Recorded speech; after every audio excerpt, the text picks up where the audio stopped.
In the winter of 1692, the small Puritan village of Salem, Massachusetts went mad. Within a few months, friends turned on friends, neighbors on neighbors, and 19 innocent people were executed on Gallows Hill. And what's even crazier is why it happened. This is the story of how a tiny paranoid town completely lost its mind, and how fear of women, fear of outsiders, and fear of losing control, all wrapped up in this perfect storm of paranoia, religion, and power, and turned into one of the darkest chapters in American history.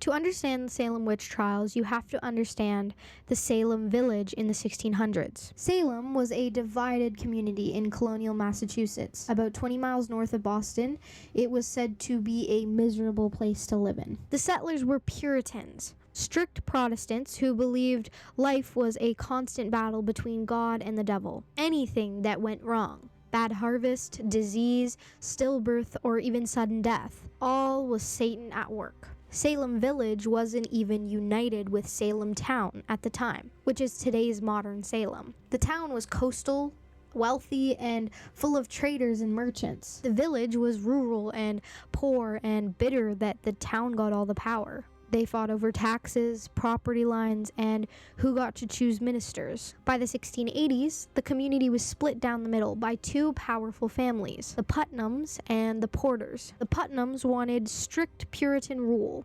The Porters, on the other hand, wanted trade and progress. Every argument, every sermon, and every accusation traced back to this feud. Their minister, Reverend Samuel Parris, had just taken over the church in 1689. He wasn't exactly loved. Parris was a former merchant who had gone bankrupt and turned to preaching instead. He was paranoid, quick to anger, and obsessed with being paid properly for his services. He constantly warned his congregation that the devil was among them, waiting to tear their village apart. And in a way, he wasn't wrong. Parris lived in the parsonage with his wife, his 9-year-old daughter Betty, and his 11-year-old niece Abigail Williams. Also living with them was Tituba, an enslaved woman from Barbados, and her husband, John Indian. In January of 1692, Betty Parris and Abigail Williams began to behave strangely. They screamed during prayers, threw things, contorted their bodies. They complained of being pricked, bitten, and pinched by invisible needles. A local doctor, William Griggs, examined them but found no traces of physical illness. The only answer he had was one word: witchcraft. Once that word was spoken, it spread like wildfire. Other girls in Salem started exhibiting the same symptoms. Ann Putnam Jr., age 12, the daughter of Thomas and Ann Putnam, a powerful local family. Elizabeth Hubbard, age 17, an orphan and servant to Dr. Griggs. Mary Walcott and Mercy Lewis and others joined in. Soon, there was at least 8 afflicted girls, all claiming to see specters tormenting them. People were desperate to stop it. People prayed and fasted and begged for mercy, but when pressed to name who was hurting them, the girls pointed to 3 women. Sarah Good, a homeless woman who was known to mutter under her breath. Sarah Osborne, who scandalously lived with her servant before marriage and skipped church. And Tituba, an enslaved woman living in the Parris household.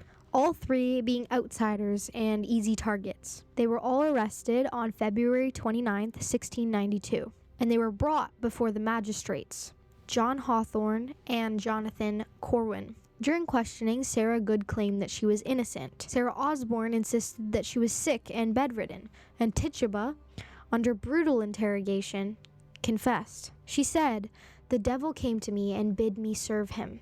She described strange animals, dark figures. She even said that she had seen Sarah Good and Sarah Osborne with the devil. And the villagers of Salem, Massachusetts, believed every word. Within weeks, new accusations poured in. Martha Corey, a respected church member, was accused simply for doubting the girls' stories. Rebecca Nurse, a 71-year-old grandmother and a pillar of the community, was accused next, which was a shock to everyone. But even she wasn't safe. When she hesitated to answer a question in court, the girls screamed that her specter was attacking them. By April, the number of accused witches had exploded to dozens. Men like Giles Corey, Rebecca's husband, and even John Proctor, men who openly criticized the trials, were accused. Speaking out was dangerous because the moment that you doubted the stories, it was the moment that the spotlight turned on you. Hundreds packed into the meeting houses to watch as the afflicted screamed and convulsed, claiming that invisible spirits were clawing at them. Judges demanded confessions. By May of 1692, the jails in Massachusetts were overflowing. Hundreds of people from Salem Village, Town, Andover, Topsfield, and other nearby towns were all being held at suspicion of witchcraft. The colony didn't even have a proper court system to handle all the chaos. That's when the governor, Sir William Phips, established a new and special court, the Court of Oyer and Terminer, to hear and determine. It met in Salem town in a small wooden meeting house, and from the moment it began, it was less of a court of law and more of a meeting of hysteria. The first person tried was Bridget Bishop on June 2nd, 1692. She was 60 years old, outspoken, and had been accused of witchcraft many years ago. The afflicted girls claimed that her spirit attacked them in court. Neighbors testified that her chickens acted strange and that she wore strange clothes, or that she'd bewitched their pigs. The jury found her guilty. She was then hanged on June 10th on Gallows Hill, which was the first of many. After Bishop's death, the trial picked up speed. The court tried Sarah Good, Rebecca Nurse, Susanna Martin, Sarah Wilds, and Elizabeth Howe, and they were all sentenced to hang. Rebecca Nurse's case shook the colony. She was a deeply respected woman known for her piety. Her first jury actually returned a verdict of not guilty. But when the afflicted girls erupted in fits, the judges pressured the jury to reconsider the verdict. Eventually, they changed it to guilty. She was hanged on July 19th, 1692. Her sister, Mary Eastie, would follow 2 months later. Presiding over the trials was Chief Justice William Stoughton, a man known for his rigid Puritan beliefs and his absolute confidence in his righteousness over the court. Alongside him were Judges Samuel Sewell, John Hawthorne, and Jonathan Corwin. And overseeing it all was Reverend Cotton Mather, the famous Boston minister whose writings on the devil and witchcraft heavily influenced the trials, encouraging vigilance against Satan's influence. The accused were examined for witch marks, strange blemishes, or scars, said to be where the devil's familiars suckled. They were stripped, prodded, and humiliated. If they flinched, it was proof, and if they didn't flinch, it was still proof. There was literally no way to win. By the summer, the hysteria had spread beyond Salem. In Andover, the panic reached absurd levels. More than 40 people from a single town were accused. In some cases, even entire families taken to prison. Even children were accused. Dorothy Good, Sarah Good's daughter, was only 4 years old. She was questioned, accused of biting victims with her specter, and she was jailed for nearly 8 months. Her baby sister, born in prison, died there. Her mother, Sarah Good, was hanged on July 19th after cursing the sheriff with her final words. "You are a liar.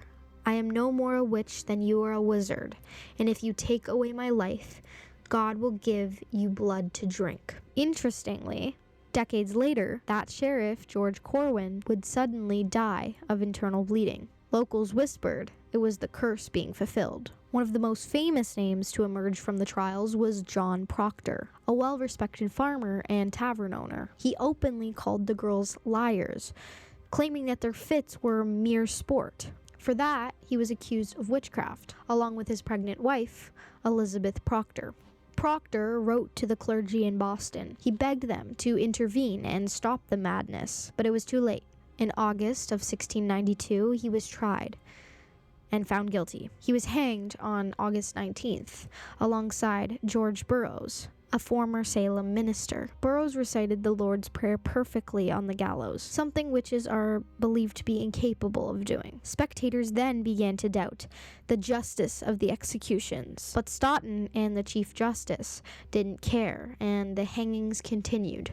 Then came one of the most haunting moments in the entire saga. Giles Corey, the 81-year-old husband of Rebecca Nurse's sister, was accused of witchcraft. When asked to plead guilty or not guilty, he refused. because either plea would allow the court to seize the land from his family. The court ordered him to be pressed, a punishment called, and pardon my mispronunciation, pain forte et dur. He was stripped, laid on the ground, and heavy stones were placed on his chest. He endured this for 2 days. His only recorded words were, "More weight." He was crushed to death on September 19th, 1692. Just 2 days later, Martha Corey, his wife, was hanged. The final executions took place on September 22nd, 1692. 8 more people were hanged, including Martha Corey, Mary Eastie, and Samuel Wardwell. Their deaths marked the peak and the beginning of the end of the witch hunt. By October, public opinion was shifting. Even influential Puritan ministers began questioning the trials. Increase Mather, Cotton Mather's father, declared that it were better that 10 suspected witches should escape than 1 innocent person should be condemned. And that statement was the one that broke the illusion. Governor Phipps, whose own wife had been accused, finally stepped in and dissolved the court on October 29, 1692.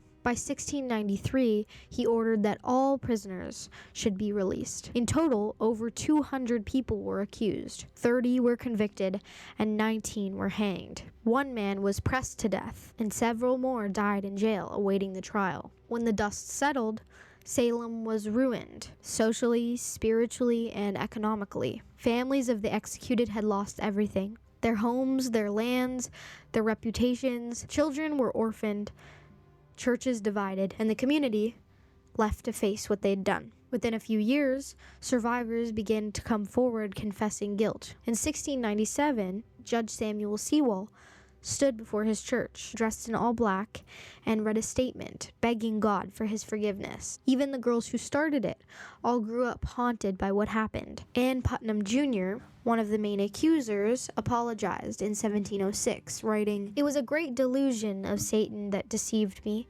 I desire to lie in the dust and to be humbled for it. But for the families of the dead, it was too late." Interestingly, there was also another theory. In 1976, a behavioral scientist named Linda Caprell published an article in Science that shook everything that we thought we knew about the witch trials. She proposed that the strange fits, the screaming, the crawling sensations, the wild hallucinations might have come from something far more natural. A fungus. Ergot, to be specific, a parasitic mold that grows in damp rye and wheat. To the eye, it looks harmless, a dark grainy powder on the surface of bread. To the body and the mind, it's poison. The compound it creates, ergotamine, is a chemical cousin of LSD, the hallucinogenic drug that defined the 1960s. When ingested, ergot can cause convulsions, muscle spasms, burning sensations, hallucinations, crawling feelings underneath the skin, and even gangrene. Victims in medieval Europe called it St. Anthony's fire. Entire villages once writhed and screamed from ergot poisoning, convinced that they were possessed. The same twisted and terrified symptoms from Salem, 1692. Caprell pointed out something strange. The timing matched perfectly. The winter of 1691 had been harsh and wet, the perfect condition for ergot to thrive in Salem's grain stores. The afflicted families all lived along the same swampy river. Meanwhile, wealthier families, ones further from the farms, ones with drier soil, were less likely to have possessed children. If Caprell was right, the entire hysteria could have not started from witchcraft or even religion, but from a single loaf of bread. But the ergot theory is none other than a theory. What we know for sure is no coincidence that nearly 80% of the accused were women, and that majority of the accusers were all young women under male supervision. And many of the women weren't spell-casting hermits, they were just outsiders. Independent, strong, outspoken, sometimes widowed women. They owned businesses, land, or simply refused to bow down to the Puritan idea of what a woman should be. And in a world built on male authority, that was enough to make them dangerous. So, the Salem witch trials ended, but its impact never really went away. Over time, it became a symbol of moral panic. It's been studied for centuries, retold in plays, films, essays. Every generation finding something new to see in it, because every generation still has its own kind of witch hunt. It's the same psychology, the fear of outsiders, the comfort of blaming someone else for your problems, and the illusion of moral purity. So, as history constantly repeats itself, we learn that the Salem witch trials was just the 1600s version of the same human pattern that we often find ourselves falling into. Anyways, hi, I'm Isabella, and thank you for listening and joining me today. I hope you guys enjoyed this video. I always say this, I feel like, but I had so much fun researching this. I genuinely am always super interested in like the dark history of the world, and that has always included Salem witch trials because it's just such a fascinating, interesting time in history. Like, wow, how did that even happen? But yeah, anyways, if you'd like more of these dark history type videos, please let me know, because I really enjoy making them, and I really want to know if you guys enjoy listening to them, or if you guys would be interested in maybe something else. Definitely always let me know in the comments down below. I love to hear your guys' suggestions and what you guys think about the videos. Anyways, if you liked today's video, you should hit that like button because it really helps me out. And if you had fun this time, you should subscribe because I guarantee you'll have fun next time because I do post every other Monday. Anyways, love ya, great to see ya, and I will see you all next time. Bye!